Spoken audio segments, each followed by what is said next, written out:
Bars still matter. Barz still matter. Bars still matter. Barz still matter. Bars still matter. Barz still matter. Still matter. Still matter. Barz still matter. Still matter. Still matter. Barz still matter.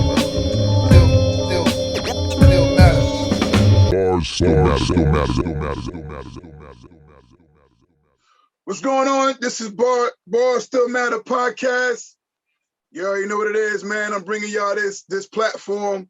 Follow us on Instagram if you already ain't following us. The Instagram page is growing. We got the Twitter popping off now. This is also a podcast that we bring in to display exactly what the name is, artists who display bars. You know what I mean? I'm a fan of artists who do that, MCs who do that, rappers who do that. And today I have with me my guest, Jojo Pellegrino. I don't know if you're familiar with him. You should fucking be familiar with him. Oh yeah, they better get familiar if they're not already. Get familiar. But shout out all the new hip hop fans, man. The youth got it rocking right now. Yes. Well, let's start off with that. Let's let you introduce yourself to the world. Let people know who My name Jojo is. Jojo Pellegrino, man, South Shore, Staten Island. You know, hip hop artist my whole life. You know, rest in peace, Chris Lighty. I'm from the Violator camp. You know, yes. rocking independent, putting his music out. Yes. When did you discover, as a starter, when did you discover the passion for writing bars? You know what I mean? For writing bars and rapping. When did you first discover that you had that passion? I would say it had to be when as soon as I started, maybe at 12 years old, I realized, because I was told by someone who knows what they're talking about, you got to be the best. You want to be the best. You got to be 2, 3, 4, and because of the way you look at that time, 10 times better than everybody else. And so I always that from the very first time I ever, even till now, always strive to kind of like, I say, break the laws of physics, push yourself. You know, kind of like when you I'm sorry, fellas. You know, I'm on the phone, right? You know, people call in. Kind of like pull-ups. You know, you might jump on the bar and not be able to do anything. The next day you'll be able to do 1. The next day 2, 3. It's the same thing with bars. You know what I'm saying? So yeah. I like to get sidetracked real quick. Sidebar. I like the environment you chose for this right now. This to tell you, it fits who you are.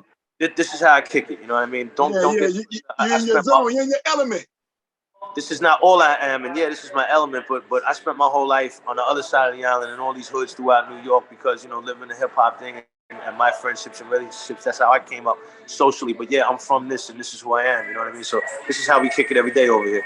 I'm in the cigar. When you was, speaking of Staten Island, when you was growing up in Staten Island, when you first started out rapping, were you ever a part of the battle rap scene out there? Because your bars remind me of somebody who started out battle rapping. Of course. I mean, look, man, you know, back in them days, you know, when you come around, you know, it wasn't just people accepting you just because you showed up. In fact, it was the opposite. People want to pound you out. They don't want to hear what you got to say. And so, you know, immediately just to get attention and any type of respect, everything was always bars, bro. I'd have to come around and come out of nowhere and just start spitting them out.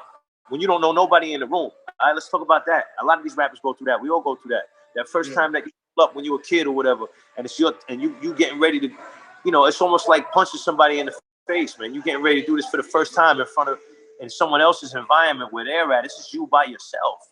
You understand? So you got to take that moment, you know, the first time you get on stage, take that moment, just go in and do it. And that's what I did, bro. You know what I mean? You know, just competitive. You know, that's how you get attention. As soon as they hear you, everybody start going like this. And then from there, whatever it is, what it is. You know what I mean? Yeah. The first time I heard you was Forget About It and Where I'm From. Those are the first 2 songs I heard. And as soon as I heard it, I said, nah, this dude is a problem. But I see now, as time has gone past, years progress, you know, we moving forward in life. You continue on, you made Where I'm From Part 2, and then Where I'm From Part 3. In your words, what is your favorite Where I'm From out of all 3? You know what? That's like asking me just what was my favorite time in my neighborhood, because all I really did was 1, 2, and 3. And I didn't really want to do that, but I had to do it because my neighborhood kept changing. My neighborhood never changed. Where I live at, everything in New York changed, except for where we at. That might be a bad thing. Might be a good thing. All of a sudden, it's starting to change. and it's heartbreaking to me, but nonetheless, I got to report what's going on. So, you know, when the neighborhood went from being all Italian and Irish to having Russians rolling around real heavy and Albanians, we're gonna have to do the part 2. You know, seconds, and now every 2 seconds it's drugs, people overdosing and dying, and heroin and opioids and all this other crazy shit every 2 seconds, my man. You know what I mean? So now we had to take it there with that. So my favorite time, I'd have to say, is part 1. Because that was my favorite time in my neighborhood. And also it was my favorite time of my life when I got signed to Chris Lighty and Violator and Loud Records and all this. It's a beautiful time, man. You know what I mean? So Paul, Eric Nix was who discovered you, right? Right. Eric Nix is the one who discovered me. And then Jimmy Cruz and Chris Lighty picked up from there. We all started. Okay. Yeah. You know, in other words, once they got involved, you know, and I signed the paperwork, I was, you know, managed by Violator. Great times, bro. Great times, man. Yeah. To me, that era. Talk about Barz. Let me. That's what I was gonna say. Talk about, but not to cut you off. Chris Lighty, the greatest manager to ever do it. The greatest ever to do it. May he rest in peace. Chris Lighty had every lyricist you could name, bro, and they would all be up there at the same time. The most platinum selling artist: LL Cool J, Missy Elliott, Busta Rhymes, Capone Noriega, Mobb Deep, Nas, Fat Joe, Q-Tip, Tribe Called Quest. You know, I mean, it just never stops. Every producer and everybody up there had bars. I couldn't get my record deal. Bro, let me tell you something, bro. You want to talk to the... Let's go, Jojo, let's go. When I first went up there to Violator, Chris didn't want to sign me because of the whole thing going on with Eminem.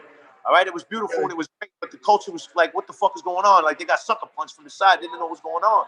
Losing control of where a lot of the numbers are going. So let's not let that happen again. That was the attitude I got. And then Eric told me, listen, you got to hit record, forget about it, bring it back, and I'll get on his desk and kick all this shit off the desk and make Chris sign it. I said, okay. Come back the next day, we'll forget about it. Back in them days, you know, shit was like the projects, bro. Eric would leave the door open and blast the new music out the door, and all the favorite rappers and their producers come through the door. What's that? What's that? Mona Scott, what's that? You know, everybody bugging out, listening to forget about it. So Chris, now we got his attention. All right, man. All right, yeah, I like the song. Eric goes in there. Yo, what you pay me to do this for? What you pay me every year to do this for? And Chris says, I tell you what, spit something for me. If I like what you say, I'll sign it. If I don't, no hard feelings. You know what I told him? What? I'm your mob movie. You've seen it 1,000,000 times. You know the whole shit front to back. You memorize my lines. I'm the crushed grapes you sipping on, the front stoop you sit upon. The pasta that you boiled, then the cheese that you sprinkled on. I'm that well-proportioned brunette with olive skin back at school you dreamed of kissing on. Watch who you shitting on. Think of JoJo the next time you reach in your closet for felines and slip them on. I'm your guinea tea, the sauce stain in your shirt. The pizzeria where you copy lunch by the place you work. I'm the sports car you dine and drive. I'm that old man on the ferry you seen walking back and forth yelling, shine. I'm that HBO series, time and time. Pavarotti and Sinatra combined, spitting rhymes. I'm Rocky, 1, 2, 3, 4, and 5. I'm Danny Zuko, grease the doorman and talk with hand job. I'm a son over Brooklyn, I'm the breeze in Venice. I'm ghetto, your projects, my whole fam, previous tenants. I'm the old day, like hard times and stickball. And he cut me off. I'm the box for the strikes on your joint. He said, okay, I'm in. I told him all the things in Italian culture that he participated in it. And everybody involved in his hip-hop could appreciate. Pizza, foreign cars, nice clothes, Gucci, Louis, Rocky. Yeah, that's all true too, yeah. So we talk about Barz. I would have never gotten signed that deal. I would have never become, any type of recognized artist if I didn't have Barz. You couldn't. So Barz are a must. Barz are a must. And Barz are a must. These new kids, when I listen to them and everybody else is saying that they whack, nah, I hear the bars, bro. I hear the bars. These kids is dead nice. These kids got bars. Yeah, I hear the bars too. The beat, people look at, I don't like that style beat, but listen to what he's saying though. You know what I mean? And yeah, some of them do got bars. Bro, some of them who's they say the best rapper of all time is? Who they say you say? Who I say? Who does everybody say the greatest of all time is? Biggie Smalls. Right on the shirt. Okay. Listen, Biggie Smalls, bro, right? Yeah. Hold on. I'm here with you. Smalls, right? Yeah. Hold on. Who the fuck is this? Paging me at 546. Dawning, yawning, pop, barbershop, gambling spot. Listen, it's the way he said it, bro. A lot of people think bars is when you're like, I intricate flow with the Mississippi. Nah, you sound like you might need to get slapped. You really got to have yourself a certain way. I don't care about you. I don't talk. I don't say things like, yo, those are multi-syllables. I was doing multi-syllable shit without even realizing it, bro. I don't call it multi-syllable rap.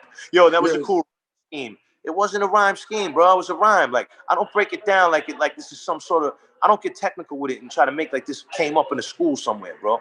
I don't like that. Bars is bars. Do you feel like back then when you was coming up in the game, a lot of your peers were intimidated by you on the low? Bro, my peers showed love and everything, and I will humbly say that I know, in fact, that they were definitely intimidated by me. No, not the ones who are violators, not the Violator family. Violator was never intimidated by me. Yeah, not them. I'm talking about outside of Violator. That's how I feel. Mostly, a lot of people. Yeah, as a matter of fact, bro, the word threat is what people use. They say you're a threat. Doesn't mean I want to kill them or hurt them. It means that you're a threat, Joe, because you might have a lot of the things that artists need that they don't have, and maybe because you look different, you might have an advantage where you could do this and that, and lyrically you're a threat, and you're just a threat. You might take their girlfriend. I'm a different type of dude, bro. They like taking these, like any other rapper that a lot of these other rappers, bro. They grab these dudes that they can control. Nowadays they celebrate mediocrity a lot. They see people doing regular shit. More people are regular. They can relate to that regular shit. Back in the days, my favorite rappers were the guys who could knock you out and steal your girlfriend. But they don't want to. Nobody likes the guy that knocks you out and takes your girlfriend. So he's not no more. I'm not necessarily all that guy, but it's in there, man. So the whole package is there. And I guess I'm a threat. I guess people are intimidated, but there's no reason to be intimidated. I'm different than anybody else that you see doing this shit that you might think looks like me, or you might want to put me in a box with, because what I've done and what I've been through is a completely different story. I love this. I live this with all my heart. I responsibly contribute any and everything that I possibly could to this music shit with only the best interest for the hip hop culture in mind, bro. From day one, you would think, I love this, bro. And you can tell you've been fully invested your whole life of being in this game. You can tell you love it. I love it. You can tell. People say, hey man, dudes get older. What you still doing this? Haha, because we can and because we love this. Because I love this. And and I out rap a motherfucker for real. But there's a balance that needs to be found in hip hop, and that balance hasn't been finessed yet. To make it feel like, let me see, can somebody who's in their high 30s, who already was out, get the forgiveness to come back around, put a record out, get everyone's attention, and possibly be number one again? We already know we can sneak 4 or 5 million out the game, like a lot of independent artists do, and get paid. Yeah. But the money's cool and everything, bro. But I love the culture. I want to be renowned, and I want to inspire and do things. Well, could that happen? I haven't seen it happen yet, but we're gonna see if it can, bro. You take it serious, because even with your production work, the recording sound, the videos, it's never no whack videos. You know what I mean? The ones when you put in time and you put in storylines or whatever it is, you take this all serious. I've been watching you do that. I've been watching you do this for a while. I remember when I moved from Brooklyn to Jersey City. You know what I mean? Joe Buttons was somebody who I was familiar with. Then he was always bigging you up. I'm like, man, I already know about him. You know what I mean? I know about him already while I was in Brooklyn, but he would. Shout out Joe Buttons, man, because it's crazy when you go. One thing that pisses me off is a lot of times I go unmentioned, conveniently unmentioned. You might fuck around and have a conversation in hip hop, be like, hey, can we think about Italian rappers? Are there any? And they'll fuck around and won't say me on purpose because they don't want to bring up that problem. Shout out, motherfucker. Joe Buttons, who didn't need to say my name 14 times on every podcast he's been doing lately. That's what I appreciate, bro. I appreciate that. You know what I mean? Yeah. And see, that's why I said it, because he does it now on his platform. But I knew him before he had a platform, and he would say it face to face. So I'm letting you know, it's really genuine. It's not just because he on that platform. He's been locally, Jojo. You know what I mean? Yeah. And it's where you said Italian rappers. What is it about Staten Island? They the only ones that produce Italian rappers? No, of course not. There's I've been seeing and hearing of a lot of them. Not lyrical like y'all though. No, not hard like y'all. I got to tell you honestly, and I love my Italian people, and I love all my Italian artists that do their thing. I love them. No matter if you're 32, 38, 24, if you're just being born, you could never ever be JJP. They could never be me or do what I do. They could never do it. I'm the most article. They don't come from what I come from. They didn't do what I do. They didn't be around what I was around. They didn't soak up what I soaked up. They can't do it. They can't. That's no disrespect to them, but they can't. There's only one. All these years later, this shit ain't been told yet. New York City, listen, people get a kick out of hip hop because people in hip hop You know, they put on a show. Style, fact, knowledge, violence, this and that. Listen, and white people, you don't really hear them. You know, it's not that fly to watch them like that. But Italians are a different story. Yeah. Same thing. Broken English, big dicks, violence like a motherfucker. You know, fly, knowledge, style, talent, soul. You understand? Exactly. And there's a lot of us in New York City that have been running around in these streets doing all these crimes and all this street shit, and they love hip hop, and they don't have a voice. These white boys in New York City, these Italians, these Irish kids, these Albanians. I've been their voice from day one, and no one can ever take that from me. I always will be. And most of the time, they don't even want a voice in hip hop, but I still got to do what I got to do. Yeah. You feel, bro? You've been the voice for many years. You can't take that away from you. That's definite. That's definite. I remember years ago hearing Busta Rhymes say that about you, speaking about you. You definitely had that voice for them for many years. I've heard you on. I got like my favorite producers you worked with, but I think you and Frank the Butcher chemistry. Oh. I've always liked how you finessed your bars on his beat. Do you have the same? Yo, actually, that was Static Selector. What was Staten Island Static, right? What was it, Staten Island? That was Frank the Butcher. Shout him out. He put out some sort of compilation album, and Static Selector did a lot of production on it. And I opportunity to rhyme. Yeah, but Frank was the producer though, so he didn't produce on that. Yeah, he did. He probably did a lot of the stuff. All I know is that what I rhymed on was a Static Selector production. Oh man, I got to get with him, man. I love him, man. Watching him do his thing. You got to get back with that. Yeah. Yeah. I'll around go make a top 40 record with Static. What's up, Static? Yeah, Static. You and Static chemistry was good then, because I never knew Frank didn't do that track. I always thought Frank did that all these years, because the track is not new. There was no chemistry there, because what happened was, I believe that might have been somebody else's song that Static did. Like, I don't know if it was my brother G-Rap or somebody. It was somebody's song. They sent me the instrumental. I was with my man Dan Green, Clockwork, in the studio. I just laid it down. We didn't get to vibrate, nothing. Me and Son didn't get to talk or hang out, nothing. I just did it on my own. You know what I mean? But I know the chemistry there when we get up, because he's a hip hop dude like me. You know? Yo, that's how dope you are. Because I thought it was y'all was there, y'all was building. Because the beat sounded like it was for you. That's crazy. That's crazy. Yeah. Yo. That's another thing to everybody out there that got bars, man. You know, people ask people their process all the time, man. It's good to create to the music. It's good to create so you can do exactly what you make love to that production the way you're supposed to, particularly. You know, it's like you don't make love to every female the same. It's the same thing. You know what I mean? So majority of the times when you write, you like to do it to a beat then? I mean, lately I catch myself really not writing. I don't want to sound like one of these kids. I don't write. You know, really, bro, I go in the booth and I just be wilding out. When I do write, I might write to anything that inspires me and put it in the stash. So when you ask me, yo, spit something, I'll spit that. But when I'm making a record, bro, I'll craft to the record. No matter what level I'm gonna take it to the bars, I craft it to the record. And I don't spit them rhymes when you ask me to spit something. Yeah. Those are the ones I don't spit. And you got features with a lot of people too. Like your name is, anybody from Chris Brown all the way to Conway the Machine now. Like you got True, bro. Yeah, I've been blessed with the opportunity to work with a lot of my favorite artists, especially coming in the gate with the late great Chris Lighty.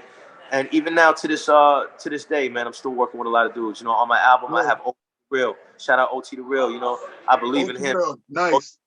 And we become friends so fast. You know what I mean? Son is we like A-likes. I see it. I see what he's doing. You know what I mean? Recognize him, proud of him.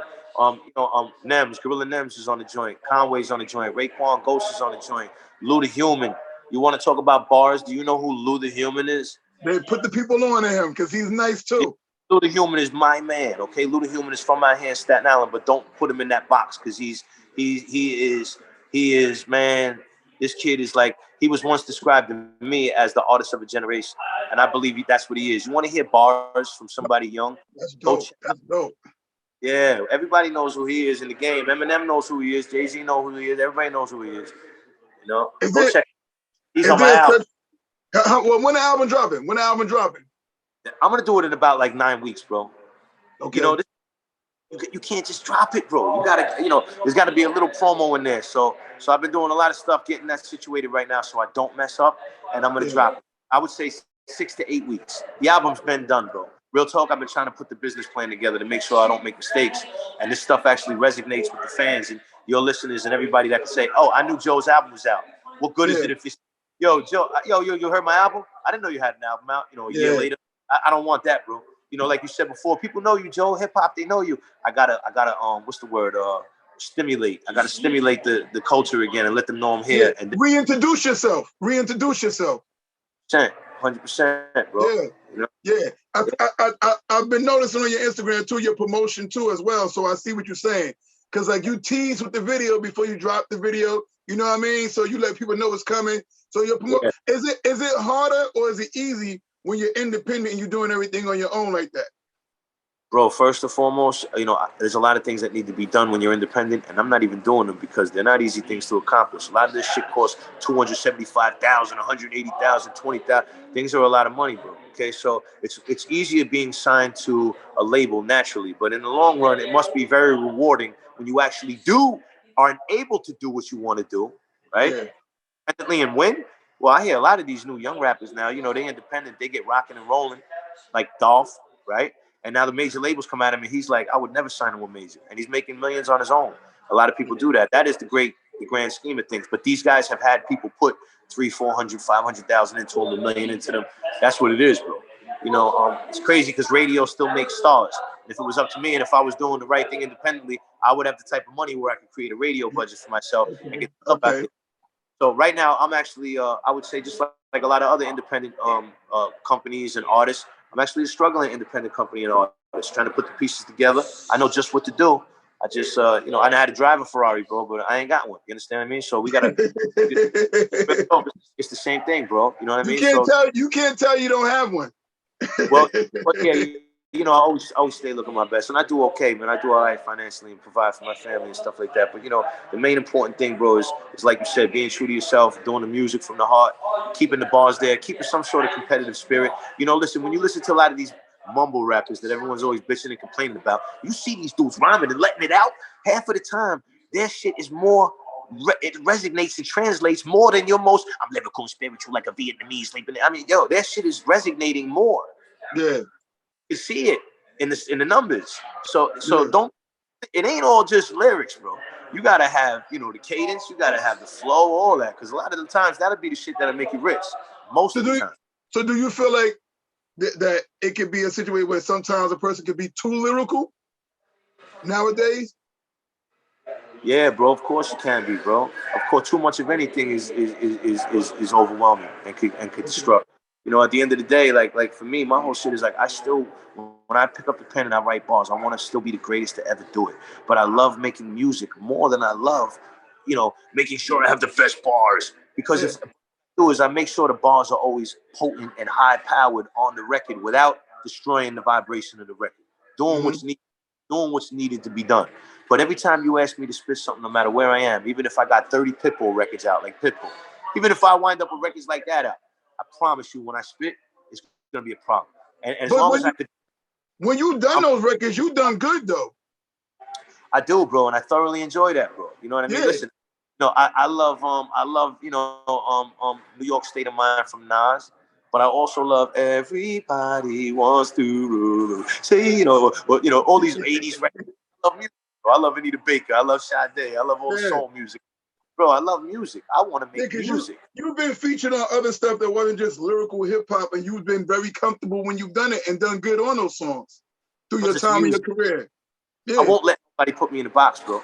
I won't let nobody put me in a box. That's something I was taught. I was taught by a great mentor, somebody who was around the Woo in the early phases, and Manny Shaheem, the Rugged Child, came from a block, Stapleton, that had a lot of talent. The most talented producer out there, R&S, who taught everybody. This man was like almost like a big brother or a father figure to these people, and invested his life, energy, and everything, and money into a lot of people out there. And so I came up around him, bro. So the jewels I was handed at the age of 15 and 16, I didn't even understand what was being handed to me. Just like now, a lot of the things Lighty taught me, you know, I was the big shot. Yeah, I don't listen like he's my father or something like that. But now, as a grown-ass man, I think about things he said. And I think, oh my God, man, wow. And that's the same thing with like my mentors. You know what I mean? So do you ever feel like, because this right here, what I'm doing, this is not new to you. You've been on this other side. Will you pick back up to doing your podcast? Yeah, I really like doing it, man. It's just such a great responsibility. It's like Mogwai. It's like having a gremlin. You know what I mean? It's like, damn, you got to show up every day. You know, know what to talk about, you know, this and that. I mean, you know, it's awesome, bro, but it's addicting. There's a few things that I really love outside of, I only love rhyming, which is my biggest problem, my greatest gift, my greatest curse. But there's a few things that I really love to do. I love to act. So if I wound up being some sort of, Oh, you know, okay. police officer on a TV show or something like that, bro, I'm all in for the next, you know, 30 years, bro. I would enjoy my love work every day and give it my all. Production, I love making beats. I love getting other artists together, getting their shit together. And I also love shooting and editing videos, bro. And I try not to do these things too much, and doing a podcast. And I try not to do these things too much because if I do, it takes away from me stabbing the shit out of the lyrics every day. You know what I mean? Yeah, So yeah. the only thing I'm really willing to step away, you know, for a nice piece of, you know, is the acting thing or having another artist that for major label says, yo, we're interested in that guy, Joe. You think you can make hits with him and give us an album? Or, oh man, I'll wrap my thoughts around this individual and get to know where they got to go, bro. You know what I mean? Yeah, Word. yeah. That's dope. That's dope. Well, I just wanted to ask you that because you looked like you was comfortable doing the podcast as well too. So I wanted to ask you that. I'm a friendly person, bro. I like to talk. I'm sociable. You know what I'm saying? Have you done any of your own videos? Because you said all my own videos. Every video okay. Directed the locations, the faces, the places, you know, the vibration of the whole thing, you know what I mean? And then I love to sit in the editing process. Every single time I'm using, no matter how talented the guys, could be Hype Williams. There's nothing worse than having an artist sit next to you when you're doing what you do. They hate us rappers, but I'm different. And they learn that once they let me in. I'll sit there and be quiet, let them do what they do, and then at the last minute say, hey, could we do this, and that, and then trick it out, put some sprinkles over it. And when they see I know what I'm talking about, they say, okay. So I like to sit there for the editing process and make sure that everything is perfect. I really do have a vision, bro. It's bugged out. I kind of like copy the vision I see in my head, no matter what I create. You know what I mean? Yeah. Well, I'm gonna start a production company, and I want to shoot all you rappers' videos, man. You holler at JJP. Advertise. Yo, Promote that. You know, more important than the money and advertising, like I'm doing business, is I want to make these people look beautiful and look like stars and make them feel good about themselves, bro. It's a great feeling. Yeah. I'm asking these people. I'm sending this out to the universe for creation purposes, bro. You know, we out here immortalizing ourselves, bro. When you dead and I'm gone, someone's gonna watch this shit. You know? So you know what I mean, bro. Come on, bro. Yo, Jojo, I love your energy, man. I love yours too, bro. I love your energy, man. It's inspirational, yo. It's inspirational. Yeah, be happy. And it's good because it's weird because I'm sorry, go ahead. Everybody needs to just lighten up and be happy, bro.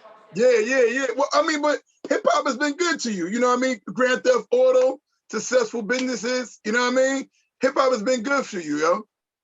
Hip hop hasn't killed me, but I'll let you know if it's been good for me in the long run. Right now, me and hip hop, we have a very strange relationship, but we're back together. I want to say that I don't know if you ever heard my record, I Killed Hip Hop. You know, I did that 5 years. I did that record 5 years before Nas said hip hop is dead. And in the record, I explained my frustrations and how hip hop was a scumbag and was doing me dirty and not answering my phone calls and hanging out with this bitch and hanging out with this dude and all that. And I ended up shooting head at the end or whatever the case is. You know what I mean? I said I'm worse than them dudes that killed Big and Pac. Damn, I just killed hip hop. You know, so that's everybody go search that record if you ain't hear it before, because I ain't hear it before either. So my oldest shit, like I Kill Hip Hop, Spit. You know, I mean, Killer Priest is one of the greatest lyricists I ever heard. He told me that record, Kill Hip Hop, you know, moved him in a special way. But I still don't have the same type of relationship with hip hop. I'm looking at him like, you gonna do the right thing, motherfucker? You know what I'm saying? Like, you gonna do the right. Where's my roses, bro? What I can't get them? Where the fuck is mine? That's not hip hop fault. That's not hip hop fault though. And then when I take them, you upset at me or you call police on me because I'm being too aggressive or you're hard to work with. Where the fuck's my roses, man? Don't forget to mention me when they mention a certain shit. Bro, I work hard, bro. I'm not just listen, man. You need to mention me because in the golden era of lyrics, when the mixtapes were rocking and everything was rocking, bro, I was on every one of these and I was going hard. And no matter if I was and Stretch Arm and Barbito. Shout out Stretch about that's a different story. Listen to me, man.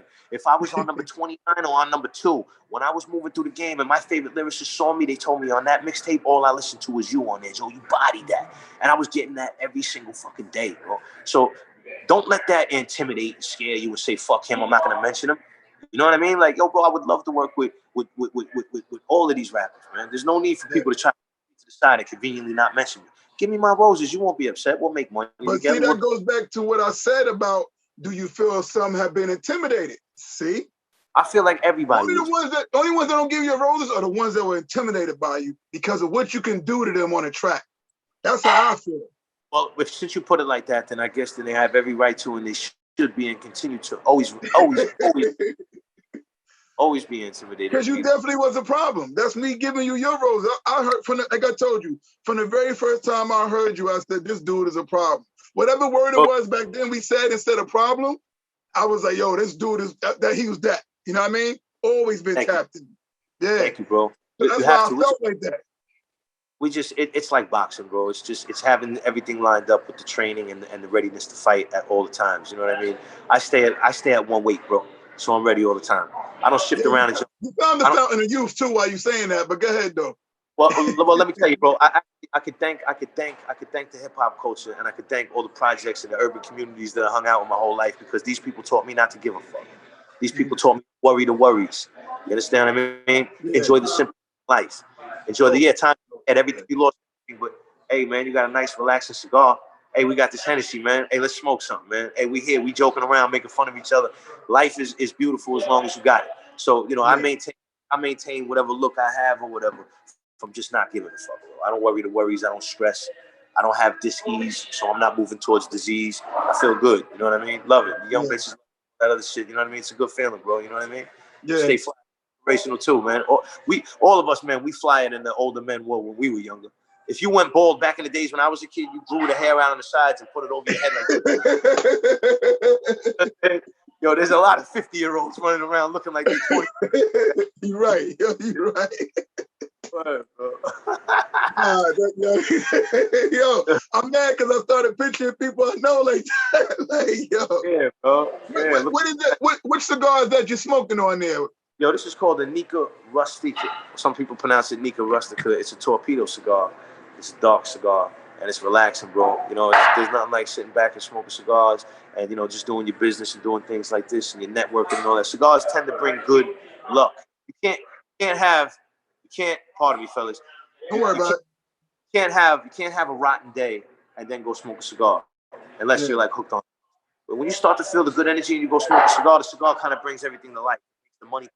Makes the money come in. Sorry, guys. See, like you said, these girls are calling, bro. They call the phone every 2 seconds. I'm sorry. Yo, I got a lot of females call me all the time, bro. And it's not because I rap. So shout out all you rappers that say shit like, bitches love me now. Bitches love me from kindergarten. I know I'm not Brad Pitt, but I still got it like that. So I want to apologize for it. So, your personality definitely, see, it's different because when you watching a person all these years just through videos and rapping, it's different when you're talking to them. You definitely belong on TV or movie screen, bro. You are not lying. Speaking into the universe. You're not lying. You're not lying. Yeah. Come on, put me in a Fast and Furious movie, son. Yeah, I can see you in those though. Like, yeah, exactly. Something like that. Yeah, make that happen, man. Let's put it to the universe. Let's make this happen, man. Yes, and I wish all the success for you too, bro. I want everything to go just perfectly, man. Appreciate you know it. What I mean? Appreciate it. Appreciate it, man. Appreciate it. Yo, you ever? I got a feature I want to hear you with from somebody from Staten Island. I would love to hear you and the artist The Truth. Shout out to Truth. I know exactly who he is. Together. I know exactly who he is. I've been watching The Truth for a while. He's got dope music. He's dope. He's talented. The video. You know what I mean? And he's a father, and I respect that. You know what I mean? Yeah. So I respect how he's doing it, and he's got a woman, and he's loyal to his family, and I respect that. You know, a lot of times, and I'll say this publicly. I am going to work with The Truth. We're going to get in. We're going to get it in. We're going to get it in. I just noticed that a lot of times throughout the years, a lot of people step to me and say things to me like, "Hey, you know, hey, what's up?" They'll say to me, "Hey, I'm Italian, man. You should do a song with me." I don't want to work with somebody just because they're Italian or just because they're this and that. I showed love to a lot of these people, and it backfired on me greatly.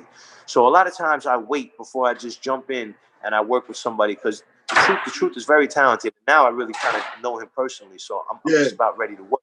But I won't work with people until I know them personally and I know everyone their intentions and all that other stuff because I'm here to do for me. I'm not here to do for nobody else. But The Truth has definitely. You talk about hip hop and Barz and Staten Island. He earned respect on his own, and he definitely earned my. For what it's worth. I've had conversations with him, and he's business minded. He's not just rapping; he's business minded about it. dummy. He did a wonderful freestyle for our page. You know what I mean? Barz Still Matter freestyle for our page. So like I said, I'm looking at him as an artist, not as an Italian rapper. And I'm like, I would love to hear y'all too. Well, I'll tell you what, I didn't even know if he was necessarily 100% Italian or whatever, or Italian or whatever the case is. But I don't know if he is or not. I thought you had said that just now. I don't know if he is or not. Yeah, like, I mean, I know him somewhat, but I'll tell you what, we give birth to it on the show. We'll say it publicly. I'm gonna get it in with the kid. We're gonna get it in sooner. That's what's up. Yeah. Yeah, let Barz Still Matter A&R on the show. See what I'm saying? You brought that to life, man. And we spoke anyway, the kid and I. So, you know, it's going to go down. That's dope. That's dope. That's dope. Doing their thing. Shout out everybody. And CJ, man. CJ, a lot of people out here, you know, a lot of people saying, fuck CJ and all that other shit. Nah, man, he's doing his thing. You know, let it. Yeah. Isn't that, he's somebody from Violator's nephew, right? If I'm not mistaken. My brother Jimmy Cruz is steering that wheel. But before any of this stuff was going on, CJ made that record. And I will say my opinion about the record, that record is perfect. Yes, it was. The equivalent of throwing a dart from Africa and hitting a ball in New York City. You know, I mean, it's the perfect record. It's perfect. It's flawless. And then you got Jimmy Cruz. And Jimmy Cruz, there's nothing he can't do in the game. There's no one he can't reach. There's no level. There's no deal he can't broker. There's no artist he can't make successful. And so CJ is well off on his way to being extremely successful because he's got the best around. The transition from that hit record to the remix with Busta and MOP, for me, I was sold. Because what he did on the remix with Busta and MOP, I was like, oh, he paid homage on the record and he rhymed to the pattern of it. I'm like, he was spitting. So I was good. Shout out my big bros, Fame, Billy Danzon, and Busta Rhymes, man. Shout out, man. These are people I love, bro. You know, to hear CJ on that record was definitely inspiring. But again, that's Jimmy Cruz, the genius. Of course. Listen, when Biggie and Craig Mack weren't necessarily vibrating perfectly together and they were getting ready to release music, it was James who put the Big Mac together, where they serviced the record in the Big Mac. Promotion? It was James that put out my record in a pizza box that said served hot and fresh with the Violator logo on it. James who said the first thing we need to do is lock down the St. Gennaro feast. And James had me getting carried out of there by my own people like I was a hero or something. You know, so James is a genius. So whatever James does, it's going to work. He's a marketing genius. So if is with him, he's going to be great.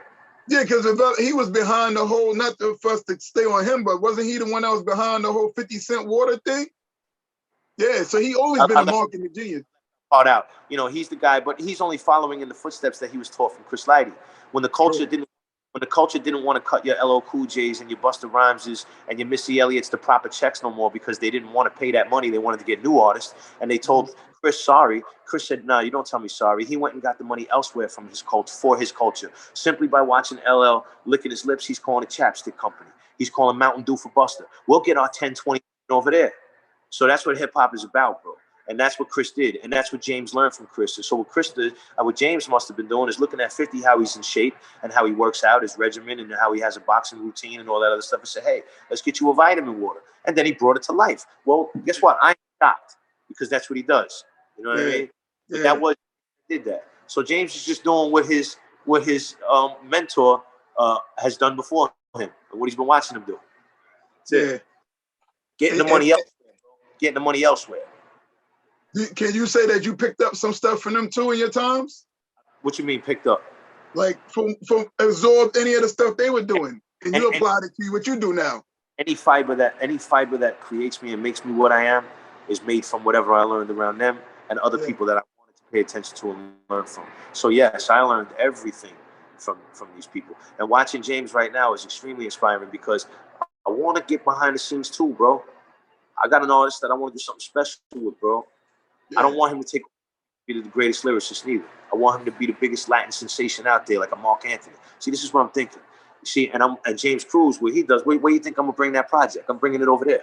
So I'm putting that now too, not only because I'm getting older, but because that's how you really move the culture. You do something about it. Jojo Pellegrino can't fight every single battle. If they want two reggae artists to go against each other, Jojo Pellegrino can't help you out there. But I could get you a reggae artist.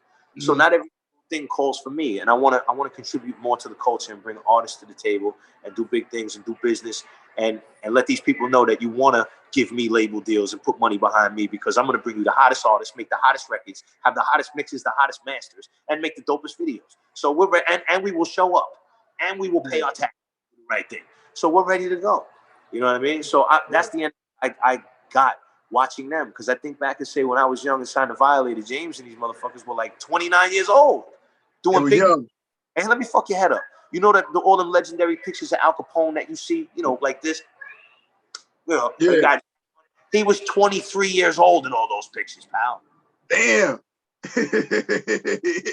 Young. And he was doing what he was doing back then too.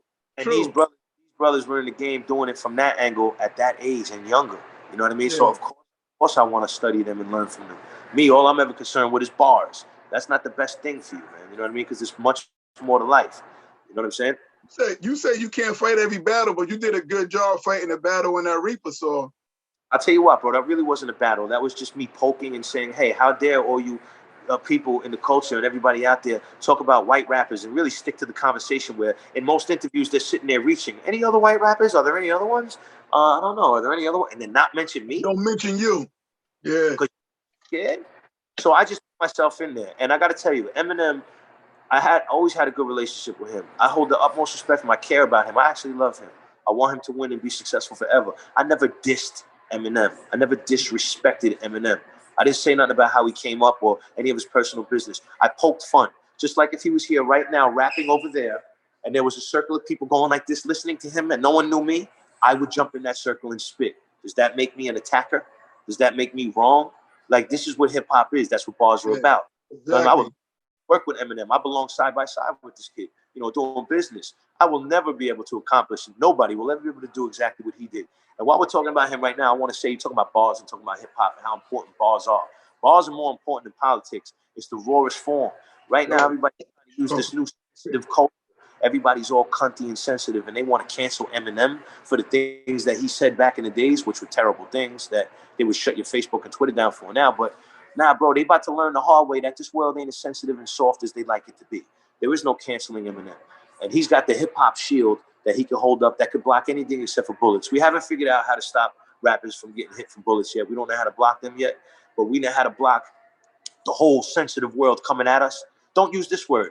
We'll make a whole song called that word. Yeah, yeah. We don't give a fuck. We rappers, man. The same for comedians. Rappers and comedians. Same thing. Hand in hand when it comes to that. I'm incapable of feeling envy, but if I was, I'd probably envy them. Because I love laughing. I love laughing, and they get to say whatever they want to say. I love making people laugh. And they're being attacked too daily by, like we say, Twitter and everything. Oh, you said this years ago and all that. Too sensitive. Bro, listen, it's okay, because you know what we're going to do? We're going to take it back to the essence. For comedy, for dancing, for hip-hop, we're going to go back to the parks. And when there's 10,000 guys standing in front like this, the cops telling them to break it up, we ain't moving. And we got the speakers going, and we got the microphones and the mega horns on the corner, and we're going to spit out our culture and whatever we want to do regardless. So they can't block out nothing. And right now, with all this, everything black excellence and black ownership, finally now the brothers that built and contributed and pioneered the most into this game have ownership. And so they can tell corporate America, man, you can't shut me down now. I'm seeing more and more people from our culture getting to that level. And that makes me more than inspired and excited, because they're the shield that Eminem is going to be able to hold up. Yeah. You know, power is the shield. You can't tell a rapper shut up. Can't. Definitely not. Nah, definitely not. Can't tell a rapper shut up. Nobody. You can't. Understand? Wait, that's how it works. Do you see yourself after this project still doing more? After what? This album? This album, yeah. Oh, this beginning, bro. I got 3 albums finished. I'm putting this out. I got to hit them for high. Bro, I'm just getting started. In my mind, I'm 17 years old. In my mind. Good. Yes, good. Because I feel like after this conversation we just had, you have a lot more to offer. I have a lot. Bro, I'm just getting started. I got a documentary I'm shooting now, you know, and it's telling my story and stuff like that. For, you know, in an introduction. I was going to ask that too. I'm sorry. In an introductory matter, right? Because who wants to watch a Jojo Pellegrino podcast? Documentary. Who's Jojo Pellegrino? So it's a different title, and it's about the story, my story, and it's inspiring, and it's in an introductory type of format. You understand? So I'm really excited, but I'll be working on that for the next year. But yeah, I'm just getting started, bro. I'm ready to get on the road, other countries, do my thing. I got album after album, freestyle after freestyle. Who knows? Maybe I'll wind up in the battle circuit. for an entertaining evening. Who knows? I'm ready to do whatever I got to do to I participate. can see that too. We can make that happen. We I know can you make that happen. Every time I see Smack, he tells me, yo, whenever you ready to bust your guns, yo, I'm ready. You know what I'm saying? We can make that happen. You can make that happen. Yeah, well, I right look now, forward to that. that's like a crocodile pit. You know what I Tell mean? me if you want to get that campaign going. I'll call 15 minutes of fame up and we'll set it up to start the campaign for you getting out of battle rapper. Let me know. Yeah, and you know what? And it's going to be a gift for me. I'm not gifting anybody who is nobody if I ever do that situation. This is going to be a gift from God for me. You know, I deserve it because I put my time in, and somebody's going to recognize it. So if I battle somebody, I want it to be your favorite guy, the biggest guy that nobody else can get. Sorry, I know I'm not, Jay-Z if you want to jump in a battle, but yeah, that's what I want. And luckily, I got the respect in the street and in the culture to where if I get around whatever camp, they'll make that happen. I'm not saying that's a mind right now. I'm just saying it is something I will be willing to participate in the future. Well, keep in mind when you're ready, we can get that started with the 15 Minutes of Fame platform because they do all the interviews. They do everything for Smack right now. We'll get it started. They can't cover Jojo Pellegrino in 15 minutes. That's scary. See, that's crocodile pit I was telling you about. See, battling could give you 15 minutes of fame. That's my thing, bro. I respect that thing, and it was my thing to get attention, but it's not my sport. It's not my sport. You know what I mean? I respect all them guys. I love them. I'm not nobody, but that's just something I might do one day in the future. Yeah, on your bucket list. That's it. Yeah, bucket list. Yeah. It'll be enjoyable to watch it. Actually, my bucket list is along names of guys that I want to kick the bucket. That's my bucket list, But yeah, that's things that I do in the future. That might be one. You know what I'm saying? Yo, man, I ain't gonna hold you up too much longer, man. I appreciate what you did, man. I wish I had a drink too. They go my salute to you too. And salute, man. Yo, to your whole camp and to everything you got going on over there. I wish you guys nothing but success, man. Thank you. I appreciate it, man. We're going to make sure everything you got going on, all your links, on the YouTube page underneath all of this on the interview. You know what I mean? I'm going to have you send it to us so everybody can have easy access to it, man. I look forward to seeing more music from you. I pray you make it to the movie screen because you definitely belong there, bro. For real. Man, God bless you too, bro. All right? God bless you too, bro. Salute. Keep up the good work. Peace.